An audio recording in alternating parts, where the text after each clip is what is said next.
Doctor Mario Alonso Puig, qué placer tenerlo acá en el programa. Bienvenido. Pues muchísimas gracias, Alfredo, Susana, y gracias por ese cariño en la presentación. Gracias por vuestras palabras y por invitarme a vuestro programa. Muchísimas gracias. El placer es nuestro y nuevamente honrados. Hay muchas personas que le estuve comentando que lo iba a tener de invitado. Todos estaban felices por ver cómo íbamos a manejar los temas, Mario. Y una de las cosas que quiero entrar es, hay una crisis grande de enfermedades mentales hoy en día. Estamos viendo acá en los Estados Unidos un disparo en lo que es ansiedad, sobre todo, y depresión. Yo le digo a los pacientes que el que inventó la palabra estrés, que no inventó el estrés, hablaba de dos tipos de estrés: eustrés, que es el bueno, y el distrés, que es el que nos afecta.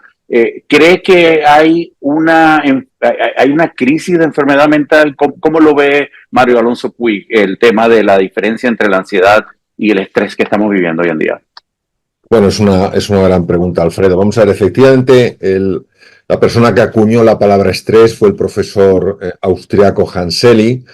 Él se fue, una vez acabados sus estudios de medicina, que los hizo en Praga, se fue a la Universidad McGill en Canadá y convivía en un colegio mayor con estudiantes de ingeniería que estudiaban temas como los metales, y ya se hablaba del estrés de los metales. Entonces él llegó a la conclusión de que también existía el estrés en los organismos biológicos, y se pasó 25 años de su vida en la Universidad McGill estudiando efectivamente los mecanismos del estrés, y se dio cuenta de que había dos formas de estrés. Una es necesaria para la vida, necesaria para hacer frente a los desafíos, a las dificultades, incluso a amenazas físicas, pensemos un animal peligroso o una persona que nos quiera hacer daño. Y también descubrió un mecanismo, fue él el que verdaderamente nos lo mostró, un mecanismo muy, muy perjudicial. Él lo llamó distrés, y sería un estrés crónico, es decir, una situación de estrés sostenida en el tiempo. ¿Cuál es la relación entre la ansiedad y el estrés? El concepto de estrés es un concepto fundamentalmente biológico. El organismo pone en marcha una serie de mecanismos con una liberación de hormonas, una serie de procesos metabólicos que caracterizan lo que es el estrés. La ansiedad es un concepto fundamentalmente psicológico. Es una sensación de que va a haber un problema y no vamos a tener la capacidad de resolverlo. Es como si anticipáramos dos cosas: el problema y la incapacidad para resolverlo. ¿Qué ocurre? Pues como usted sabe perfectamente, Alfredo, como psicoterapeuta, no podemos separar lo que es fisiológico de lo que es psicológico. Se pueden distinguir, pero no se pueden separar. Yo puedo en mi mano distinguir la palma del dorso, pero no puedo separarlas. No hay una mano que no tenga dorso, que no tenga palma. Entonces, todo lo psicológico tiene una traducción fisiológica, y todo lo fisiológico tiene una traducción psicológica. ¿Qué pasa? Que una persona que esté con estrés crónico puede tener fundamentalmente dos expresiones desde el punto de vista psicológico. Uno es la ansiedad y otro es la depresión.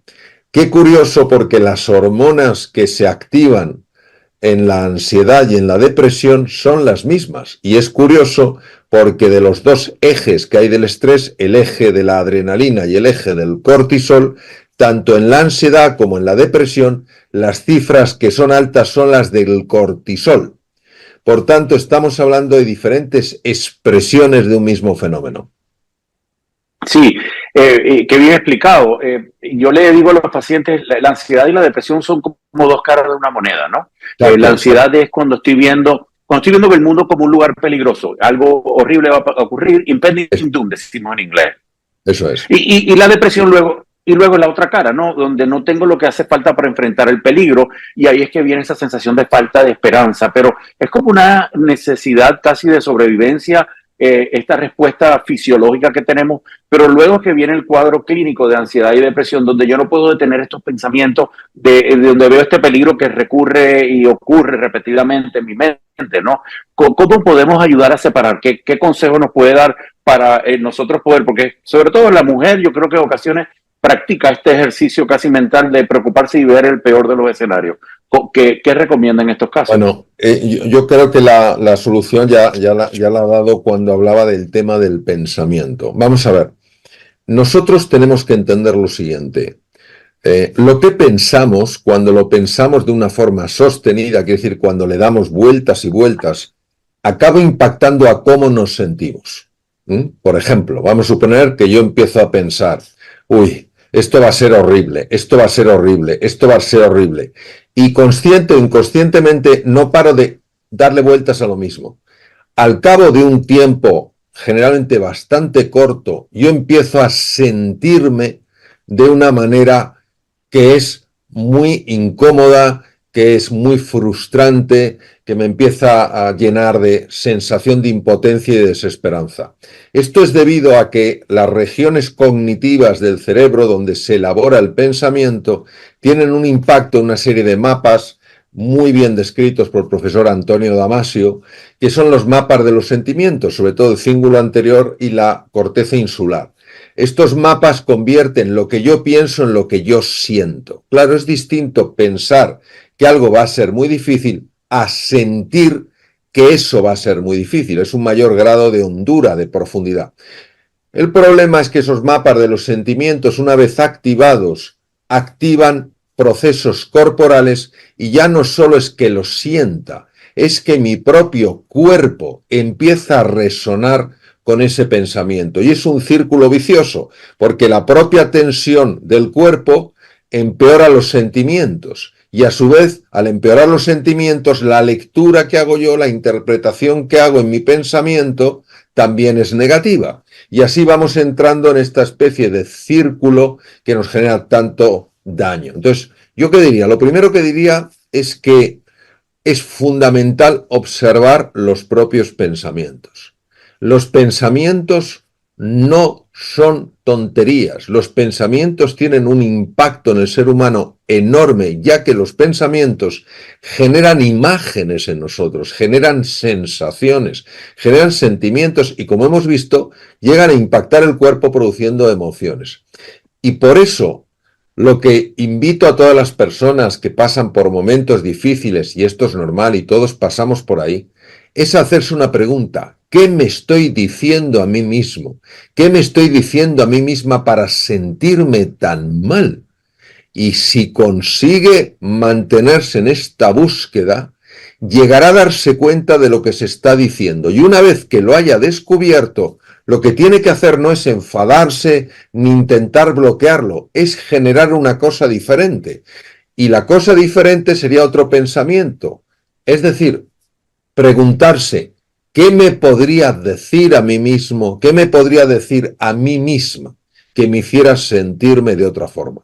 Lo fascinante es que cuando yo empiezo a cambiar un pensamiento negativo y disfuncional, porque vemos el daño que hace, por un pensamiento más positivo, empieza a aumentar el riego sanguíneo de la parte anterior del cerebro, lo que se llaman las regiones prefrontales, que son precisamente las que nos van a ayudar a encontrar una solución frente a los desafíos. Entonces, para mí es clave observar el pensamiento y cambiar ese pensamiento, no dejarse arrastrar por un pensamiento que lo único que nos genera es ruina. Y los seres humanos tenemos que entender que podemos elegir qué queremos pensar. Y tenemos que saber y conocer las consecuencias de eso. Entonces eso es lo primero que yo propondría. Observar los pensamientos y en cuanto veas que esos pensamientos te están generando sentimientos de frustración, de impotencia, de desesperanza, están poniendo tu cuerpo tenso y te están alterando, ese no es el buen camino. Di stop, para y te haces esa pregunta. ¿Qué me podría decir yo para sentirme de otra manera? Y siempre hay algo que te puedes decir para sentirte de otra manera. Y en ese momento empiezas a recuperar capacidad para afrontar esa situación con mucha mejor perspectiva, con mayor creatividad y con mayor inteligencia. Gracias por tan buena explicación. En terapia, usualmente, como lo vemos, es nosotros los seres humanos creamos lo que llamamos en psicología distorsiones cognitivas, ¿no? Nuestros pensamientos generan como si fuera esa casa de los espejos que me veo gordito y bajito, o alto y flaco, y es un Exacto. pensamiento que mi mente lo contempla como real, pero no es cierto, no es verdadero. sobre todo estos pensamientos catastróficos a veces que nuestra mente genera.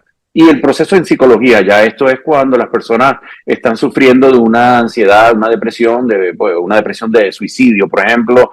Tenemos que aprender a hacer lo que llamamos reestructuración cognitiva, ¿no? Que es nada más que aprender a hacer lo que usted explicaba, que a veces cuando estamos deprimidos y ansiosos no es tan fácil como se dice, ¿no? Pero es cómo yo reemplazo estos pensamientos falsos por unos pensamientos sanos, positivos, ¿no? Es como yo le digo a los pacientes a veces, cuando tienes un carro que se te pincha un caucho, tú tienes que identificar tu caucho pinchado y reemplazarlo por un caucho, una rueda que esté funcionando, ¿no? Que esté sana. Entonces, eso es lo que en terapia, como usted estaba explicando genialmente, la parte del cerebro y cómo funciona, pero eso es lo que se busca en terapia, cómo yo reemplazo estos pensamientos que al final me hacen daño.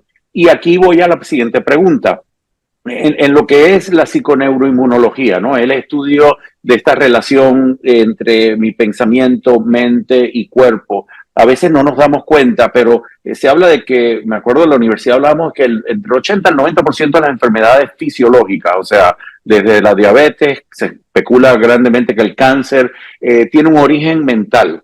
Existe una estrecha relación entre lo que es mi mente, la psiqui, mi sistema inmunológico y el cuerpo. Entonces, ayúdenos a entender un poco porque es importantísimo. A veces no le damos tanto la importancia, como usted explicaba, a los pensamientos. Y en verdad esta ciencia de la psiconeuroinmunología nos explica con más claridad esa estrecha relación entre lo que yo pienso, siento y finalmente hago y cómo mi cuerpo responde, ¿no? Sí, pues lo voy a explicar siendo muy preciso, ya que la psiconeuroendocrinoinmunología es una ciencia muy amplia. Entonces, vamos a ver. Cuando una persona está en una situación de estrés sostenido en el tiempo, que quiere decir muy prolongado en el tiempo, estrés crónico, distrés, siguiendo la nomenclatura del profesor Selly, produce una alteración directa en el tubo digestivo. ¿Por qué produce esa alteración del tubo digestivo? Porque el estrés crónico está asociado a la activación de una división del sistema nervioso llamado sistema nervioso simpático y a la desactivación de otra rama, de otra división, que es el sistema nervioso parasimpático.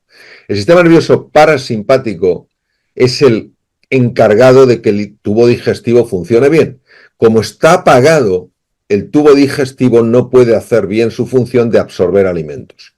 Pero no solo este es el problema. El problema es que cuando el estrés es crónico, sostiene el tiempo, se altera el funcionamiento del intestino porque hay una serie de microorganismos llamados la microbiota que están en constante conexión con el intestino. Entonces, cuando el estrés es crónico y sostenido, se favorece la aparición de lo que se llama un intestino permeable o intestino húmedo, leaky gut en inglés. ¿Y esto qué significa? Significa que empiezan a entrar por la barrera intestinal, que mide nada más y nada menos que 349 metros cuadrados, estamos hablando de 2 canchas de tenis juntas, empiezan a entrar productos tóxicos, productos que no tendrían que entrar. ¿Qué ocurre? Que el 80% de nuestro sistema de defensa está en el aparato digestivo. Porque claro, muchas personas creen que lo lógico es que esté debajo de la piel, porque es lo más expuesto. No, la piel mide 2 metros cuadrados. No podemos comparar 2 metros cuadrados con 349 metros cuadrados. Entonces, el 80% del sistema de defensa, nuestros soldados, están en la pared interna del tubo digestivo. ¿Qué ocurre? Que cuando empiezan a entrar productos tóxicos, este sistema pierde en gran parte su equilibrio y ataca no solamente los productos tóxicos que entran, sino que empieza a liberar sustancias que atacan las propias células del organismo, produciendo lo que se llama un cuadro de inflamación crónica de bajo grado. Llegan a producir inflamación en el cerebro causante directamente de cuadros de ansiedad. Pueden activar factores epigenéticos que den lugar a procesos cancerosos. Pueden sobrecargar el páncreas y generar una resistencia a la insulina, con lo cual favorece la diabetes tipo 2. Puede favorecer que el cuerpo, al ser atacado por el propio sistema de defensa, desarrolle cuadros alérgicos y enfermedades autoinmunes. Es decir, la psiconeuroendocrinoinmunología lo que nos dice es que todo aquello que aparentemente es solo mental acaba teniendo un reflejo en el sistema endocrino, en el sistema hormonal, y también tiene un reflejo en el sistema inmune. Entonces aquí hemos visto de una manera muy curiosa cómo una situación aparentemente solo psicológica, un estrés crónico, un distrés, acaba reflejándose en una alteración del sistema inmune que está detrás de un montón de enfermedades que nunca habíamos imaginado antes que se desarrollaban a partir de un mal funcionamiento del tubo digestivo. ¿Quién hubiera pensado hace unos años que cuadros de depresión, no digo todos, pero muchos cuadros de depresión podían mejorar más con un cambio en la dieta que con antidepresivos? Bueno, nuestros psiquiatras recomiendan probióticos para comenzar cuando estaban presentando estos cuadros de ansiedad y depresión. Pero, Mario, esto entonces nos lleva a pensar, hay que reformular el método científico dentro de lo que es la medicina, porque hoy en día en la medicina se está tratando los síntomas, no estamos teniendo esta manera tan amplia de ver nuestro cuerpo, la relación con la mente y nuevamente el sistema neuroinmunológico. Esto es un replanteamiento de la medicina totalmente en los próximos años tiene que ocurrir, ¿no? Sí, Alfredo, tienes mucha razón. De hecho, una de las cosas que sorprenden, por ejemplo, en mis 6 años de carrera de medicina, jamás se me habló de la importancia de la relación con los enfermos, de cómo reducir el estrés de los enfermos, cuando ya hemos visto hasta qué punto el estrés crónico, el distrés tan frecuente cuando una persona está enferma, tiene un impacto en la salud, tiene un impacto en los órganos del cuerpo. Entonces,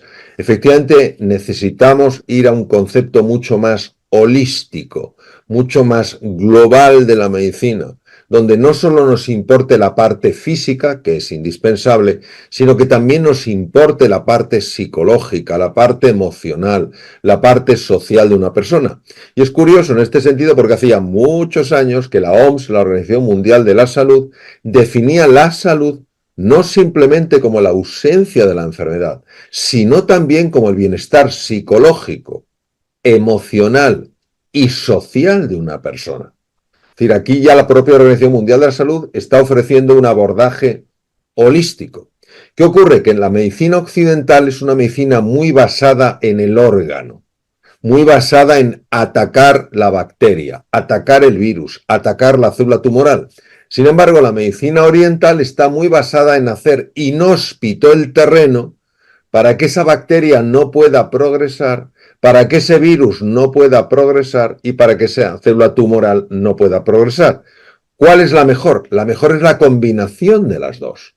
La mejor es entender que, por supuesto, los órganos a nivel individual son esenciales y que no debemos olvidarnos que los órganos también se comunican entre sí, que los órganos también intercambian información entre sí, que lo psicológico tiene que ver con lo afectivo, que lo afectivo tiene que ver con lo psicológico, que el cerebro da órdenes al tubo digestivo, pero que el tubo digestivo también da órdenes al cerebro, que el cerebro da órdenes al corazón, pero también el corazón da órdenes al cerebro.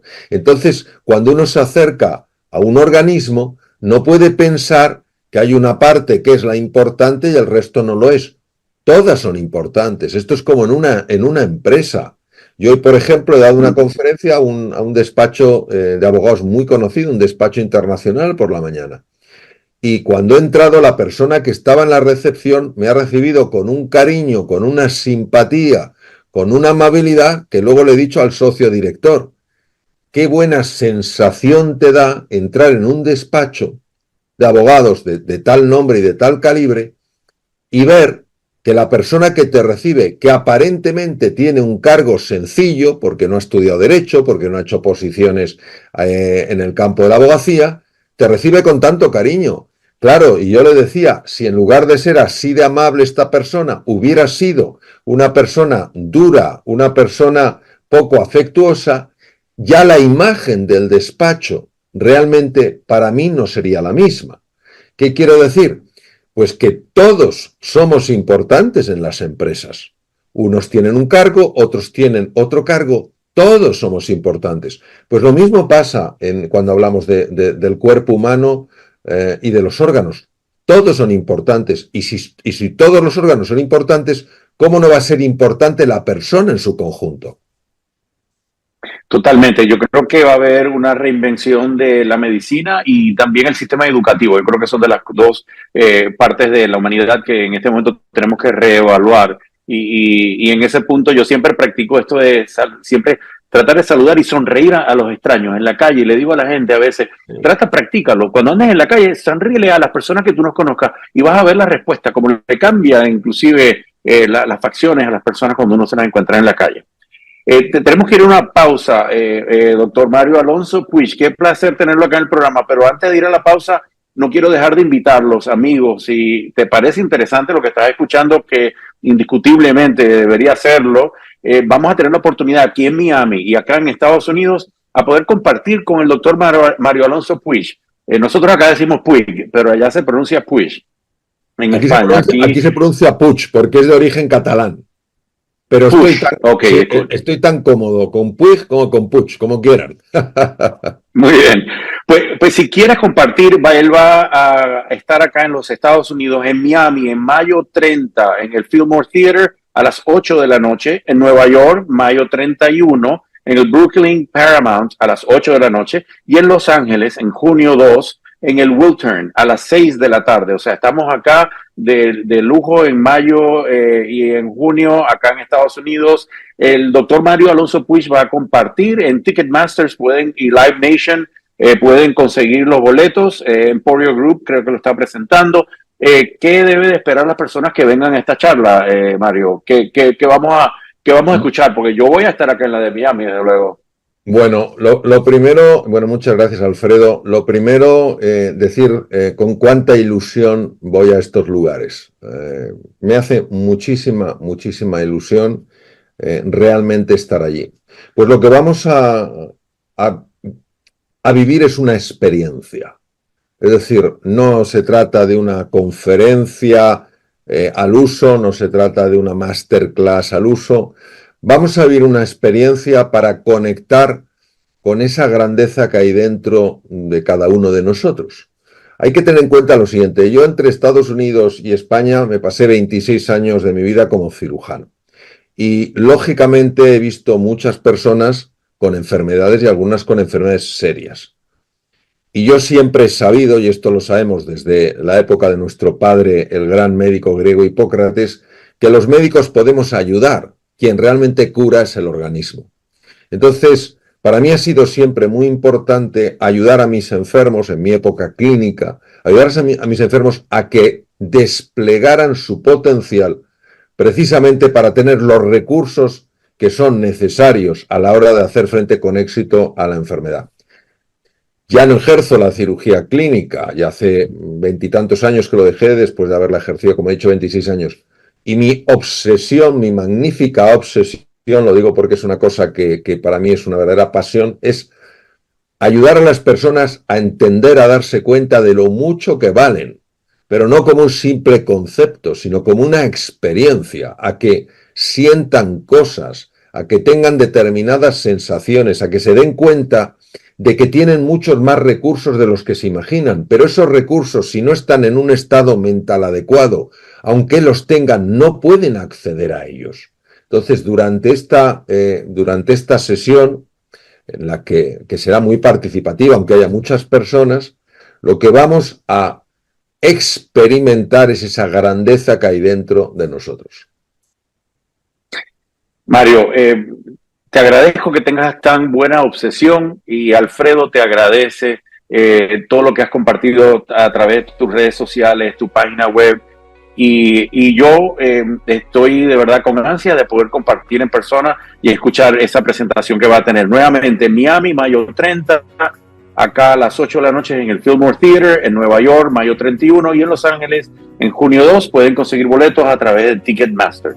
Tenemos que hacer una breve pausa. Mario, te pido por favor que tengas paciencia. Claro, ya sí. Regresamos a los estudios. Ya estamos de vuelta. Muy buenos amigos, bienvenidos de vuelta. Mi nombre es Alfredo Hernández y escuchas Improving Lives, Mejorando Vidas por Actualidad Radio. Un programa hecho por profesionales que nos dedicamos al cuidado de tu salud mental. Y hoy tenemos todos nuestros invitados son buenos y siempre muy agradecidos de los que han compartido acá con nosotros, pero de verdad que hoy tenemos un invitado muy especial, alguien que yo admiro, sigo mucho en redes sociales, sus libros, las actividades que lleva a cabo. Va a estar aquí en Miami, le voy a dar más información antes de terminar el programa, ahora en mayo. El doctor Mario Alonso Puig, de estas personas que tienen la habilidad que Dios le ha dado de poder explicar en términos simples la complejidad a veces de lo que es la relación entre nuestra mente y el cuerpo. Así que bienvenido de vuelta, Mario, qué placer tenerte nuevamente. Y voy directo porque quiero ya sacar, esto es como hay que sacarle el partido máximo que podemos. Yo trabajo muchísimo con adolescentes y adultos jóvenes. Yo me especializo en salud mental y adicciones. El público sabe, yo he compartido muchas veces que yo llevo 23 años en recuperación. Luego de una pancreatitis, me dio una pancreatectomía, me tuvieron que operar, remover un 20% del páncreas, me dieron medicamentos para el dolor y me hice dependiente a los opiáceos. Terminé usando heroína en la calle y ahora me dedico a ayudar a las personas. Estuve 2 años de ambulante. Yo perdí todo, caminé en las calles. Entonces, para mí es bien importante el poder ayudar a las familias, sobre todo. Y esta segunda parte, yo quisiera dirigirlo un poco más a estos padres que nos escuchan. Hoy en día tenemos una crisis familiar, este balance que buscamos con nuestros hijos de entre el trabajo, el tiempo que le tenemos que dedicar y sobre todo hay un balance que es difícil para los padres y yo lo escucho regularmente. ¿A qué edad le doy el teléfono celular? El balance entre redes sociales y la experiencia en vivo. Para mí es muy importante, yo creo, el contacto humano, las relaciones humanas, porque, y el tema de la felicidad, que lo vamos a hablar más adelante, pero yo creo que la felicidad se encuentra en esa interacción con los seres humanos. No somos animales para vivir solos, ¿no? Necesitamos de esa interacción. ¿Cómo nos ayuda a navegar un poco, Mario, esta relación que tenemos que llevar con nuestros hijos? Porque tienen que tener aparatos digitales, tienen que saber cómo utilizar una tableta, un computador, un teléfono, pero a la misma vez no les es fácil a los padres llevar este balance. ¿Qué orientación nos puedes dar? Bueno, primero, Alfredo, me gustaría darte la enhorabuena por lo que acabas de compartir de tu trayectoria profesional y vital. Y una vez escuché una cosa que realmente me emocionó, que decía algo así como: fuerte es quien no cae, más fuerte es quien cae y se levanta. Entonces, que tú hayas hecho de tu vida un ejemplo tan bonito de reinvención y la estés dedicando a través de tu labor como psicoterapeuta a ayudar a tantas personas, es admirable y lo primero que quiero es darte la enhorabuena. Muchas gracias. Dicho esto, vamos a hablar de la situación actual en las familias. En África hay una frase que se escucha en algunos lugares y que para mí está llena de sabiduría. Y esa frase, o esa expresión es: para educar un niño, una niña, hace falta toda la tribu. ¿Qué quiere decir? Que la educación es algo sumamente desafiante. Es desafiante para los profesores, es desafiante para los padres, es desafiante para todos. ¿Por qué? Porque se pasan por muchos momentos de confusión, porque se pasan por muchos momentos de duda y porque se pasa por muchos momentos donde uno no sabe hacia dónde ir. Vale. Por otra parte, tenemos que entender que en nuestra sociedad se han perdido de una forma muy llamativa referencias y valores. Es decir, lo que parecía que antes era claramente un valor, pongamos por ejemplo la generosidad, la dedicación a las cosas, el hacer las cosas bien, el esfuerzo, no como el esfuerzo absurdo, sino esa dedicación para conseguir las cosas, pues parece que ahora eso no es un valor. La comunicación cercana, pues el reunirte a comer con tus amigos, con tus familiares, el celebrar juntos una serie de cosas que se consideraba un valor, ahora parece que no lo es tanto. Y es que esta sociedad, yo creo que es el momento de que lo reconozcamos, está profundamente enferma. Mario, disculpa que te interrumpa, pero voy más allá a veces.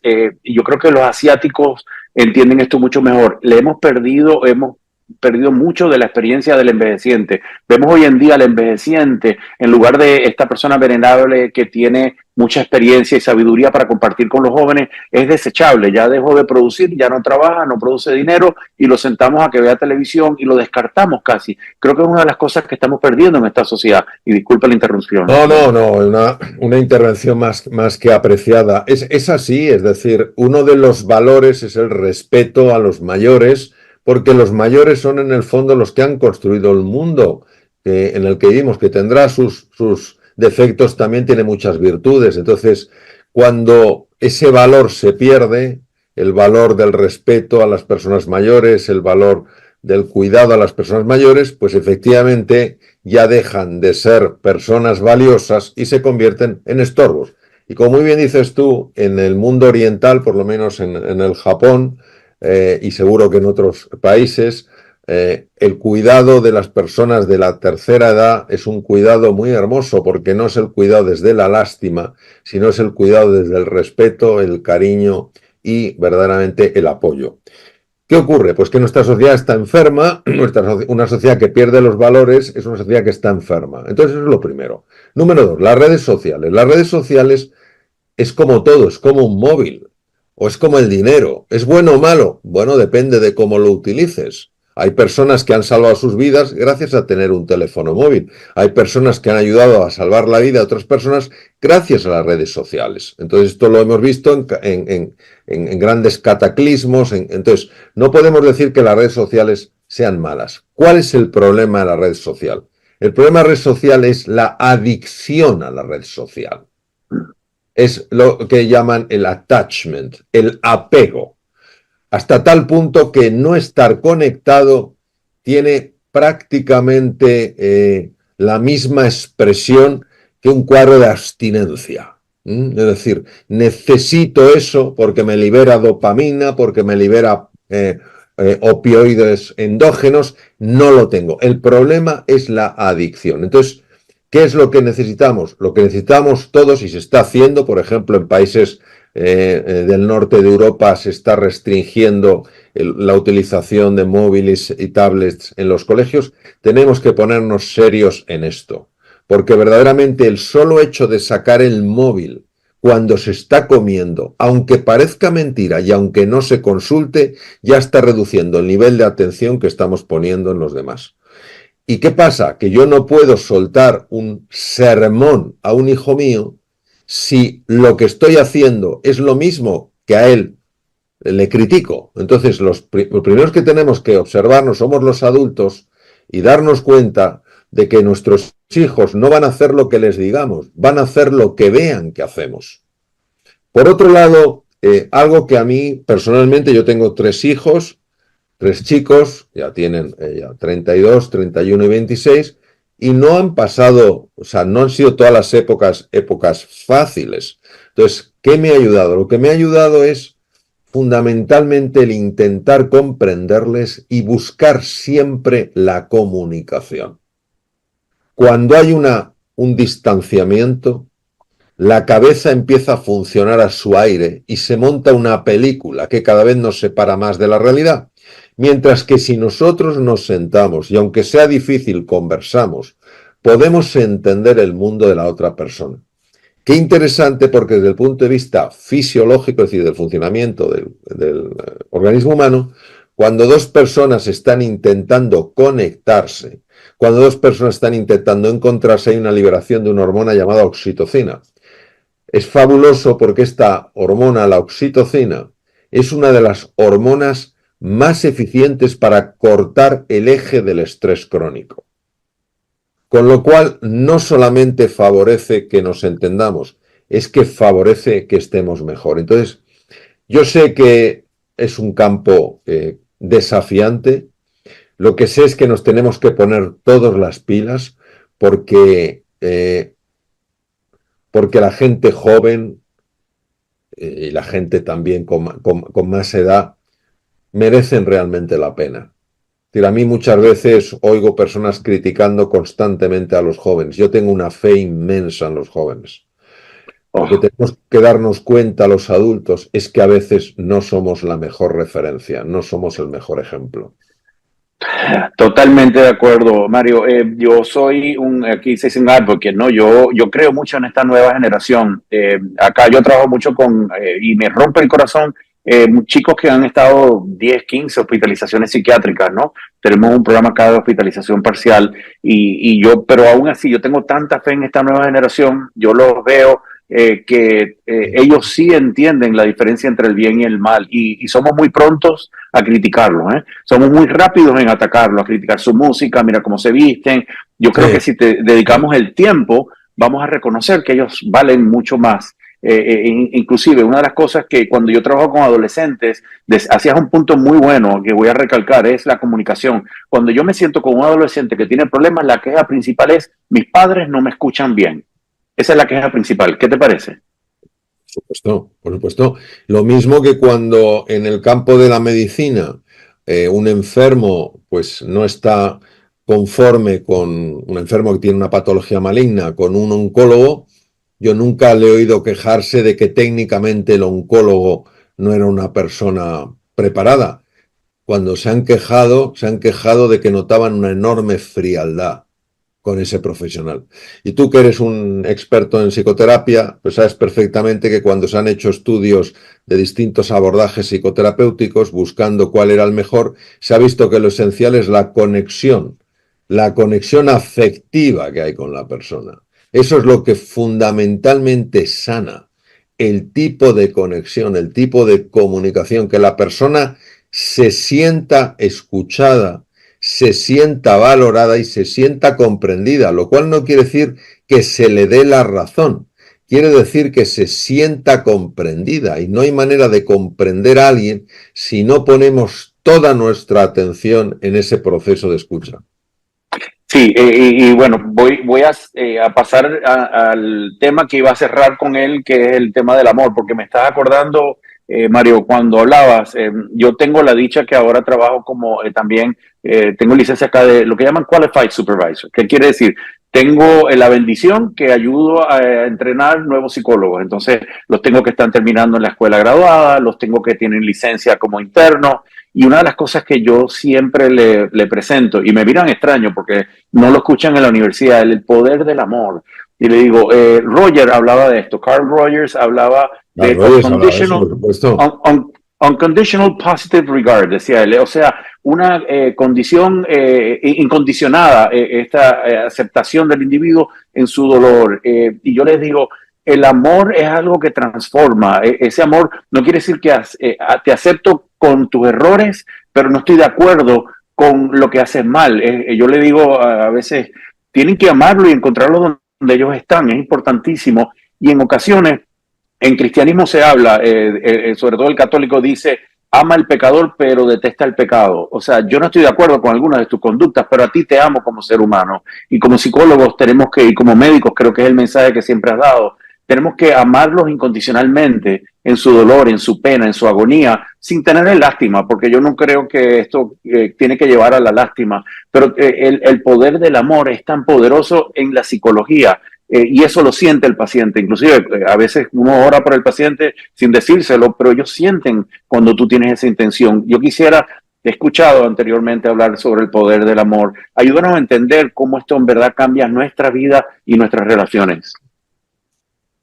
Bueno, en primer lugar tenemos que entender que nuestra lengua, en el español, cuando hablamos de amor, tendemos a confundirlo con un sentimiento. Y entonces nos tenemos que ir al griego antiguo, donde hacen distinciones que nosotros en nuestra lengua no hacemos. Y ellos distinguen fundamentalmente tres tipos de amor. Un amor que sí es un sentimiento, es el amor romántico, el amor a tu pareja, es lo que ellos llaman eros, y que lógicamente está acompañado pues, de una experiencia sensorial que otras formas no tienen. El amor que sientes por tus hijos, por tus amigos, por familiares, por personas queridas, que ellos lo llamaron filia. Está asociado también con un sentimiento. Hay una conexión de un orden afectivo. Pero hay una forma de amor que es diferente, que es agape. Agape es un amor incondicional. ¿Qué quiere decir un amor incondicional? Quiere decir que yo te amo no por cómo eres o dejas de ser, sino por quién eres. Yo amo la grandeza que hay en ti, yo amo la inocencia que hay en ti. No estoy amando lo que haces, estoy amando a quién eres. Y entonces esto tiene un impacto brutal porque hace resonar unas misteriosas cuerdas que hay en todo corazón humano, que cuando se siente amado de esa manera es completamente transformado. Antes lo has mencionado, para mí la figura más espectacular en el amor fue Jesucristo. Recordemos su acercamiento a Mateo. Mateo era un recaudador de impuestos, odiado por su propio pueblo, ya que recaudaba impuestos para los romanos, despreciado por los propios romanos, era un hombre despreciado. Yo quiero que nos pongamos en la piel de alguien que se siente despreciado por los que en aquel momento dominaban su tierra y por los suyos. Podemos imaginar su nivel de amargura, podemos imaginar su nivel de frustración, su nivel de resentimiento, su miedo y su angustia. Posiblemente ese Mateo no sería una persona especialmente simpática, no sería una persona especialmente amable ni tierna. Y aparece de repente Jesús de Nazaret y le mira y le dice: Mateo, vente conmigo. ¿Qué tuvo que sentir Mateo para dejarlo todo y convertirse en uno de los discípulos de Jesús? ¿Qué ocurría con Jesús? Pues que Jesús lo que nos demostraba era un amor inmenso, no que había que ganárselo, sino que era directamente entregado. Es como el amor de Dios. El amor de Dios Padre no hay que ganárselo.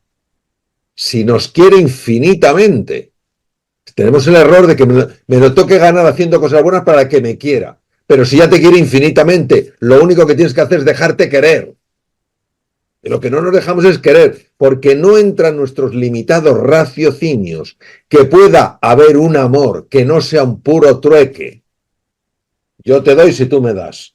Entonces, cuanto más nos acerquemos a ese amor, cuanto más nos acerquemos a esa forma de ver a los demás, de ver la inocencia detrás de la apariencia, ver la grandeza detrás de los errores, hasta que no lleguemos a eso, no vamos a poder entender el poder transformador. Pero cuanto más busquemos eso y mejor disposición tengamos a eso, más vamos a experimentar lo que es la verdadera felicidad.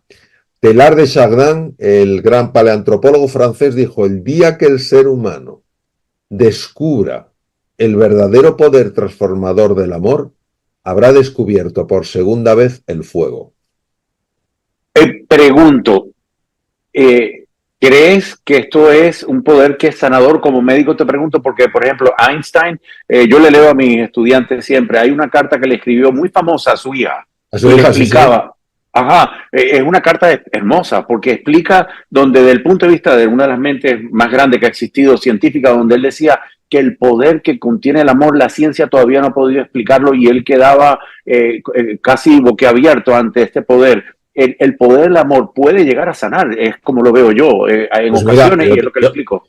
yo te voy a poner un ejemplo de cómo el poder del amor puede llegar a sanar. O sea, en el momento en el que demostremos que el amor es capaz de tener un impacto profundo a nivel de la biología, pues ya por lo menos podemos estar más abiertos a que pueda sanar. En el 2009 la doctora Elizabeth Blackburn, aunque ella vive en California, es de origen australiano, ganó el Premio Nobel de Medicina porque descubrió una enzima llamada la telomerasa. La telomerasa es una enzima que repara los extremos de los cromosomas llamados telómeros. Si esos telómeros no se reparan, la célula llega a un momento en que no se puede dividir, se acaba muriendo, el tejido va envejeciendo y la persona muere. Pues ella demostró que cuando las personas se sienten queridas, cuando las personas en sus desafíos, en sus luchas se sienten acompañadas, aumenta la cifra de telomerasa y se alargan los telómeros. Es decir, tiene un impacto en la longevidad. No hay que ser un lince, no hay que ser un genio para abrirse a la posibilidad de que si el amor tiene un impacto a nivel genético tan sorprendente, ¿cómo no va a favorecer en otras cosas? Pero añadiré alguna cosita más. Cuando una persona tiene un infarto de miocardio y va a ser dada de alta del hospital, una de las cosas que es importante que hagan los cardiólogos, que son los que atienden lógicamente a estos enfermos, es asegurarse que cuando vayan a casa va a haber personas que les cuiden, personas que de alguna manera les atiendan para que no se sientan solos. Y que si no hay esa persona, porque por la razón que sea viven solos, no tienen amigos, no tienen familiares, les han de recomendar que se compren una mascota. Porque a los animales también se les puede querer y mucho. La pregunta es ¿por qué? Pues por la siguiente razón. Porque si estas personas que han tenido un infarto no tienen seres queridos, no digo que estén pegados, pero que puedan hablar por teléfono con esas personas, o que se puedan comunicar de alguna manera, o que se sientan acompañados de alguna manera, si eso no lo tienen, la posibilidad de volverse a infartar se multiplica 6 veces. Es decir, Wow. nosotros hoy ya tenemos muchos datos de que el amor no es algo dulzón, blandito, sino que el amor tiene la capacidad de afectar profundamente a la biología.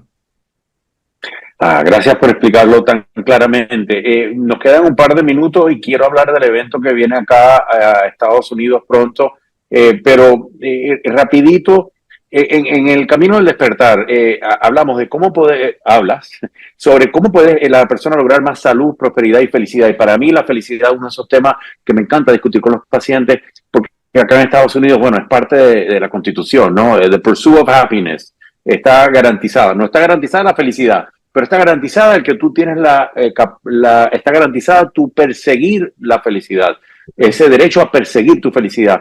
¿Cómo nosotros podemos vivir con una vida con más felicidad y desde luego más salud y más prosperidad? En mi último libro que has citado, El Camino del Despertar, yo empiezo con una cita de, para mí, probablemente el psiquiatra más avanzado que el mundo ha conocido, que es Carl Gustav Jung. Y Jung, de origen suizo, dijo lo siguiente: hasta que no llevemos a la conciencia el inconsciente seguirá dirigiendo nuestras vidas y nosotros le llamaremos destino. Entonces, precisamente escribí este libro para invitar a los lectores a un viaje de aventura para entender lo que se mueve en el inconsciente y cómo pueden favorecer que el inconsciente, en lugar de ir en contra de ellos, vaya a favor de ellos. Es muy difícil que una persona pueda ser feliz si el inconsciente apunta para un lado y el consciente apunta para otro. De la misma manera que es absurdo que una persona que tiene un barco velero y quiere ir de A a B, llegue a B si no tiene en cuenta la fuerza del viento y la manera de orientar las velas. Entonces, en El Camino del Despertar, en el libro, lo que muestro es un mapa para poderse mover en el mundo del inconsciente y cómo a través del amor puede uno redimir aquellas partes de sí mismo que no quiere reconocer y que se llaman las sombras. Y hasta que no abracemos las sombras, hasta que no nos queramos por lo que nos gusta y por lo que nos disgusta, no podremos descubrir esa esencia que nos identifica. No nos podemos amar en lonchas, no nos podemos amar a pedazos. Tenemos que amarnos de manera completa, y cuando nos amemos de manera completa, esa forma de ser que no nos gusta se transformará en otra forma de ser. pero no va a cambiar la forma de ser hasta que no amemos lo que es. Así que me da mucha risa porque aquí en el escritorio lo tengo el libro rojo ¡Anda! de Jung. Que Libro es, rojo. sí, bueno, a mí, bueno, indiscutiblemente el psiquiatra para mí que mejor explica cómo la mente funciona es Carl Gustav Jung. El camino del despertar es un libro también imperdible si quieres tener más salud, prosperidad y felicidad en tu vida. Mario Alonso Puig, qué placer tenerte acá en el programa. Tenemos una invitación o estamos acá esperándote en la ciudad de Miami el próximo mayo 30, donde vas a estar presentándote en el Fillmore Theater a las 8 de la noche. Los tickets lo pueden conseguir a través de Live Nation y Ticketmaster. Va a estar también en la ciudad de Nueva York, mayo 31, y en Los Ángeles, en junio 2, en el Wiltern, a las 6 de la tarde. ¿Qué va a esperar qué pueden esperar las personas que vayan a acompañarte, como iré yo, acá en Miami, por ejemplo, en mayo 30? ¿Qué podemos esperar en esa reunión? Bueno, yo creo que lo que vamos a vivir, más que lo que vamos a esperar, lo que vamos a vivir es un proceso donde vamos a conectar con una parte muy hermosa que hay dentro de nosotros y lo vamos a sentir con sensaciones, con sentimientos, con emociones. Yo creo que nos va a dar mucha luz en nuestro camino. Va a disipar sobre todo las dudas profundas que a veces tenemos acerca de nuestra valía, las dudas profundas que a veces tenemos acerca de si tenemos suficiente potencial o no. Y yo creo que la experiencia va a ser una experiencia de ilusión, de serenidad y de confianza. Fabuloso, nos veremos allá en mayo 30 aquí en la ciudad de Miami, donde estará Mario Alonso Puig. Doctor, qué placer haberlo tenido acá en el programa. Muchísimas gracias. Gracias a ti, Alfredo.